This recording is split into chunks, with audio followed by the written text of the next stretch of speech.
তামিম ইকবাল সাহেবের যাত্রাটা শুরু হয়েছে।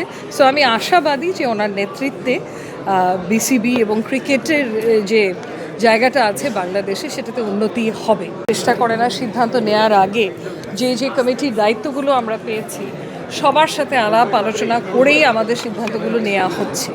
এবং এই ক্রিকেটের জগতের সবচেয়ে বড় স্টেক হোল্ডার্স আমার মতে হচ্ছে আমাদের ক্রিকেটাররা, আমাদের ন্যাশনাল টিমের প্লেয়ার্সরা, সেটা নারী হোক পুরুষ হোক, এবং এনাদেরকে মূল্যায়ন করাটা অত্যন্ত গুরুত্বপূর্ণ।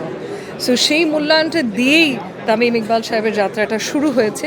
সো আমি আশাবাদী যে ওনার নেতৃত্বে বিসিবি এবং ক্রিকেটের যে জায়গাটা আছে বাংলাদেশে সেটাতে উন্নতি হবে। আপনার একটা বিরাট দায়িত্ব, আপনি আপনার অন্য পরিচয় আছে, আপনি বড় একজন ব্যারিস্টার, আমাদের স্বনামধন্য ব্যারিস্টার। তো নারীদের সুরক্ষার জন্য কি কি করবেন? আপনার তো সেই ডিপার্টমেন্টটা আপনার আন্ডারে। জি জি আমি আমাদের ন্যাশনাল ক্রিকেট টিমের যারা আছেন নারীরা, ওনাদের সাথে আলাপ আলোচনা হয়েছে, যারা আগে ছিলেন তাদের সাথেও আলাপ আলোচনা হওয়ার সুযোগ হয়েছে ইতিমধ্যে। তো অনেকগুলো ইস্যুস এবং অনেকগুলো প্রতিকূলতার যেটা সম্মুখীন প্রত্যেকটা নারী ক্রিকেটের পদে পদে হচ্ছে সেগুলো সম্পর্কে 5+ স্টার রেটিং প্রাপ্ত দেশের সর্বোচ্চ বিদ্যুৎ সাশ্রয়ী ওয়ালটন এসি স্মার্ট কমফোর্ট এখন নেক্সট লেভেলে একটা ভালো ধারণা হওয়া শুরু করেছে। এবং সেই জায়গায় আমি কাজ করতে চাই যে এই প্রতিকূলতাগুলো কিভাবে কমানো যায় এবং ইভেন্চুয়ালি দূর করা যায়। তার মধ্যে একটা কথা বলি যে সিস্টেমিক ডিসক্রিমিনেশন যেটাকে বলে, যে পদে পদে কিন্তু তারা ফেস করছে, এবং সেটা কিন্তু আমরা দেখে না দেখার ভান করলে হবে না। আমি নিজে তো নারী অধিকার নিয়ে কাজ করেছি, নারীদের অংশগ্রহণ প্রত্যেকটা ক্ষেত্র সেটা নিয়ে কাজ করা হয়েছে, এবং এবার প্রথমবারের মতো ক্রীড়া জগতে নারীদের অংশগ্রহণের উপরে কাজ করার একটা সুযোগ পেয়েছি।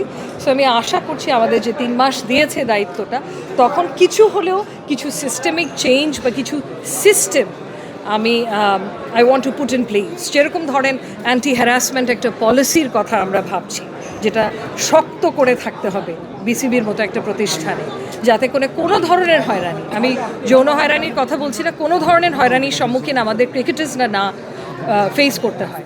কারণ আপনি দেখেন একজন নারী ক্রিকেটার অনেক ধরনের প্রতিকূলতা ফেস করে, সমাজের অনেক কিছু পার করে যুদ্ধ করে সেই পর্যায়ে পৌঁছায়।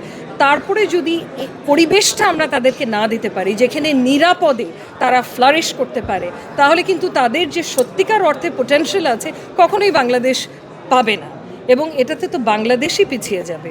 ওনাদেরকে পাশে ফেলে রেখে উপেক্ষা করে তো বাংলাদেশ এগোতে পারবে না। সো সেই দিকেই কাজ করার ইচ্ছে আমার, যে কিছু systems I want to put in place.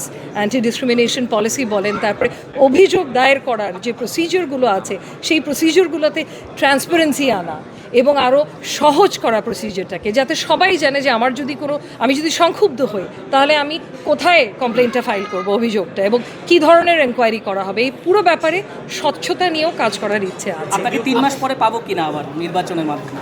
আপাতত একটু গুরুত্বপূর্ণ দায়িত্ব পেয়েছি, 3 মাস আমি দায়িত্বটা একটু সুন্দর করে পালন করতে দেন, তারপরে দেখা যাবে পাবেন কি। আপু আজকের প্রোগ্রামটা যে হলো, একটু বলবেন আসলে পেছনের গল্পটা জানতে চাই, আইডিয়াটা কার মাথা থেকে এলো, এবং সাবেক ক্যাপ্টেন বা বর্তমান ক্যাপ্টেনদের সম্মানিত করার আইডিয়াটা, এবং সেই ক্ষেত্রে পুরো বোর্ড বা আপনাদের ইনপুটটা কিরকম ছিল? জি, আইডিয়াটা এসেছে আমাদের প্রেসিডেন্ট তামিম ইকবাল ওনার থেকেই, এবং এটা সবার মনে হয়েছে যে ক্রিকেটার্সদের সত্যিকার অর্থে মূল্যায়ন করার যাত্রাটা আমাদের শুরু করতে হবে, এবং সেটা দিয়েই এই অ্যাডহক কমিটির কাজ শুরু হোক। সো সবাই এটাকে সমর্থন করেছেন বোর্ডে, কারণ আমি যেটা আগেও বললাম যে সংশ্লিষ্ট স্টেক হোল্ডার সবচেয়ে বড় হচ্ছে ক্রিকেটার্সরা। সো ওনাদেরকে মূল্যায়ন করা ছাড়া তো আমরা ক্রিকেটিং জগতে কোনো ধরনের উন্নতি আনতে পারবো না বাংলাদেশে। জি না, ফ্যামিলি কার্ডের সাথে তো ক্যাপ্টেন্স কার্ডের কোনো সম্পর্ক নেই। ক্যাপ্টেন্স কার্ডের কী ধরনের বেনিফিটস প্রিভিলেজেস আছে এটা তো আপনাদের তামিম ইকবাল উনি বলেছেনই। সো ওটার সাথে এটার কোনো সম্পর্ক নেই। এটা ক্রিকেটার্সদের মূল্যায়ন করার, সম্মান করার জন্য একটা টোকেন অফ অ্যাপ্রিসিয়েশন বিসিবির পক্ষ থেকে। যদিও খুব অল্প সময়ে দায়িত্ব নিয়েছে, জি টু আর্লি টু কমেন্ট হয়তো, তারপরে জানতে চাচ্ছি দেখেছেন না এখন পর্যন্ত কি রিপোর্ট হাতে পেয়েছে, কাছে কি মনে হয়েছে সেখানে তদন্ত কাজে বলতে আপনি কোনটা কথা বলছেন? জি জি না, এখনও ওভাবে কোনো কিছু খতিয়ে দেখার সুযোগ আমাদের হয়নি। আর ন্যাশনাল স্পোর্টস কাউন্সিলের কাছে তো একটা তদন্ত রিপোর্ট দাখিল করা হয়েছে, যেটার ভিত্তিতে লাস্ট কমিটিটাকে বিলুপ্ত করা হলো। তার জায়গায় এই অ্যাডহক কমিটিটাকে বসানো হলো। আইনে ন্যাশনাল স্পোর্টস কাউন্সিলকে সেই ক্ষমতাটা দিয়েছে। হ্যাঁ। নারী ক্রিকেটারদের ওই বিষয়টা নিয়ে জিজ্ঞেস করছিলেন নারী ক্রিকেটাররা জি জি সেই জায়গাটায় লাস্ট বোর্ডে সংশ্লিষ্ট কমিটি জি গাফিলতি আপনাদের কাছে মনে হয়েছে ভিডিও খুব অবশ্যই জি গুরুত্বপূর্ণ প্রশ্ন। বেশ কিছু কয়েকটা অভিযোগ তো এসেছিল, তার মধ্যে জাহানারা আলম উনিও অভিযোগ করেছিলেন, সেটা নিয়ে এনকোয়ারি হয়েছিল এবং এনকোয়ারির পরবর্তীতে কিছু সুপারিশও ইমপ্লিমেন্ট করা হয়েছে। যেরকম অভিযুক্ত যে ছিলেন তাকে ব্যান করা হয়েছিল সব ধরনের সংশ্লিষ্টতা, সে আর সংশ্লিষ্ট কিছু করতে পারবে না বিসিবির সাথে।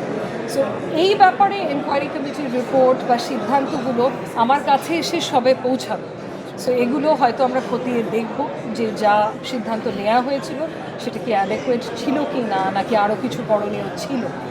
এবং এখনও বর্তমানে কিছু অভিযোগ আছে যেগুলো নিয়ে এনকোয়ারি চলমান। সো কাজ চলছে কিন্তু এখনও সিদ্ধান্ত বা ওভাবে খতিয়ে দেখার সুযোগ আমি পাইনি। Thank you Thank you. So much.